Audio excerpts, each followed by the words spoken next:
Hello, fellow business owners. I'm Lily, and thanks for tuning into the Lily channel. Laugh, inspire, learn, innovate. How would you like to have a brand new list of 7 steps to make networking fun, to put the culture on its head, to change things, to make it useful? Well, I was asked a few years ago by an international networking organization to teach my skills to the group because one of the directors of the region realized, wow, she knows what she's doing and she's enjoying it. I decided to bump it up a notch. Now I'm making this video.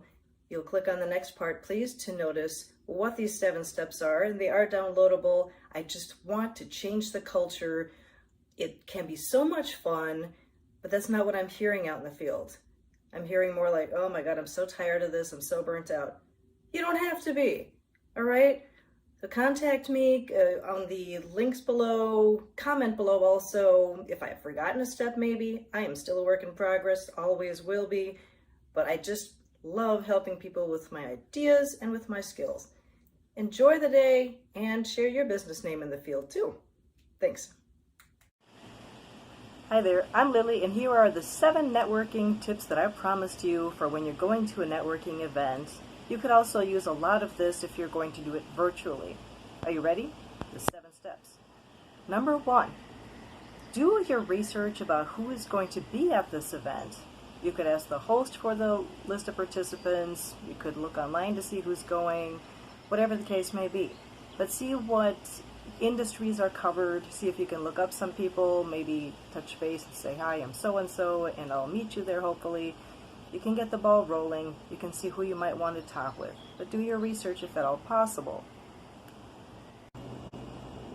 Number 2, walk into the room or even to the Zoom chat as though you own the place. And I mean, pretend that you are in a room in your own house.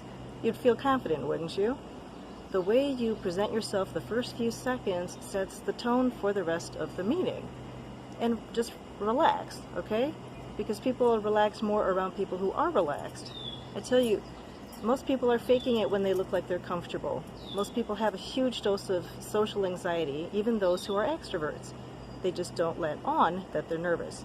So number 2 is walk in as though you own the room, or like you're the host, confident and with a hint of a smile on your face, kind of like you're looking around expecting to have a great time.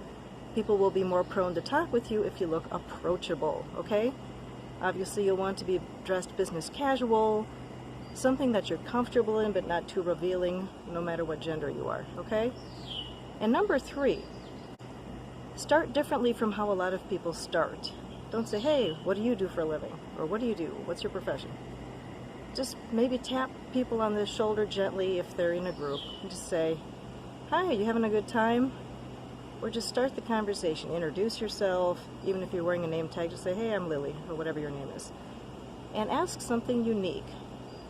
For example, hey, how was your weekend, if it applies? Or got any interesting plans for the weekend? Something that people are more prone to relax to beside their elevator pitch. Just start that way. Even say, I like to ask people a unique question instead of, what do you do for a living? It'll catch them off guard and you'll be more memorable.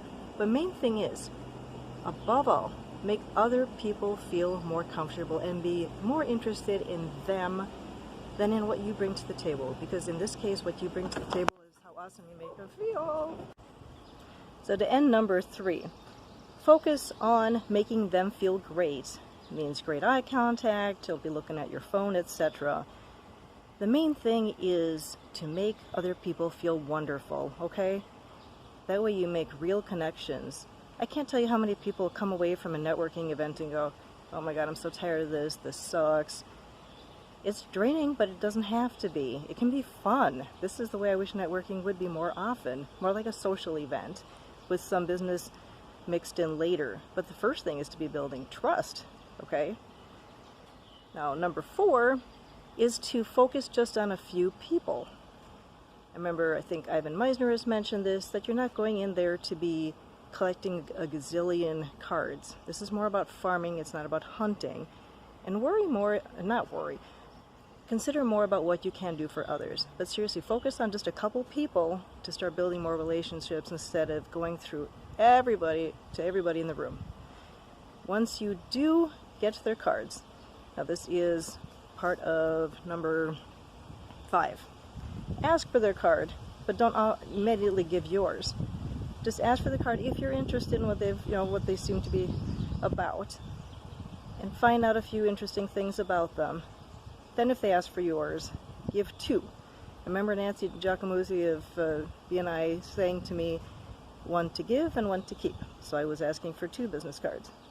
When they give you your card, look at it, pay it some respect, look at it, comment, say, oh, you're in XYZ industry, whatever it is, but look at it, don't just put it in your pocket. And when you're done talking with them after a few minutes, jot down 1 or 2 or 3 keywords about what you talked about.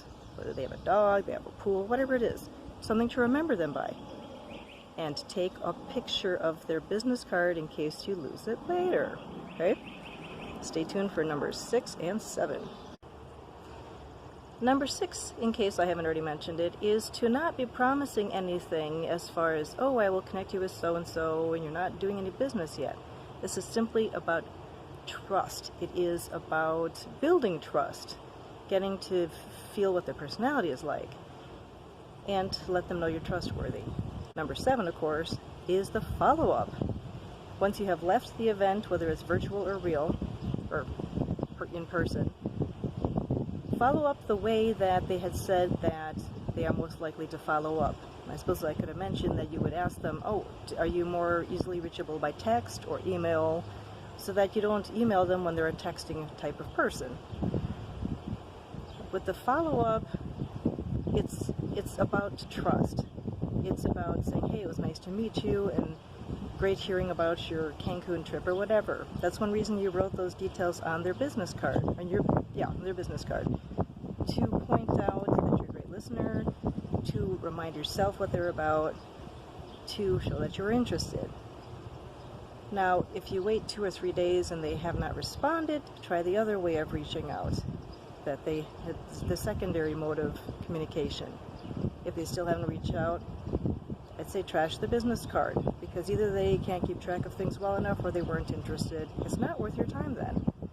Even though you go in with their best interest in mind, in the sense of trying to serve them, you're also trying to serve yourself, if you're looking for business connections after all.